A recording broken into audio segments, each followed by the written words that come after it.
بسم اللہ الرحمن الرحیم. Please like subscribe and share. بسم اللہ الرحمن الرحیم. السلام علیکم. میری آپ سبھی سے التجا ہے کہ ایک مرتبہ درود ابراہیمی پڑھ لیجیے گا. بسم اللہ الرحمن الرحیم. اللہم صلی علی محمد وعلی آل محمد کما صلیت علی ابراہیم وعلی آل ابراہیم انک حمید مجید. اللہم بارک علی محمد وعلی آل محمد کما بارکت علی ابراہیم وعلی آل ابراہیم انک حمید مجید. بسم اللہ الرحمن الرحیم. اور تم کچھ چاہ بھی نہیں سکتے اگر اللہ رب العالمین نہ چاہے. اے اللہ میرے عیوب کی پردہ پوشی فرما اور مجھے خوف میں امن عطا فرما. ہم انسان کی رگ جان سے بھی زیادہ اس سے قریب ہیں اور عام لوگوں سے بھی نرمی اور خوش خلقی کے ساتھ نیکی کی بات کہنا. کوئی بھی مصیبت اللہ کے حکم کے بغیر نہیں آتی. درخت سے گرنے والا کوئی پتا ایسا نہیں جس کا اسے علم نہ ہو.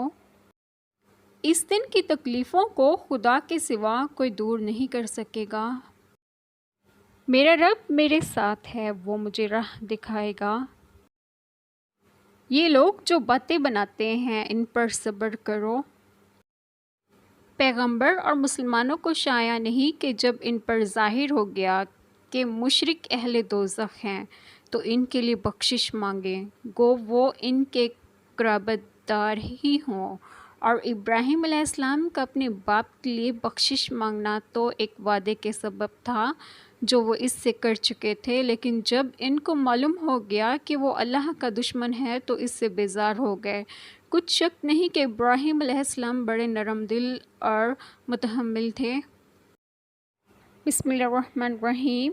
آج جو بات میں آپ لوگوں سے ڈسکس کروں گی وہ ہے کچھ ایسے لوگ بھی ہوتے ہیں جو دوسروں کی غیبت کرتے ہیں، اور ایسے لوگوں میں یہ عادت پختہ بھی ہوتی ہے، اللہ معاف کریں.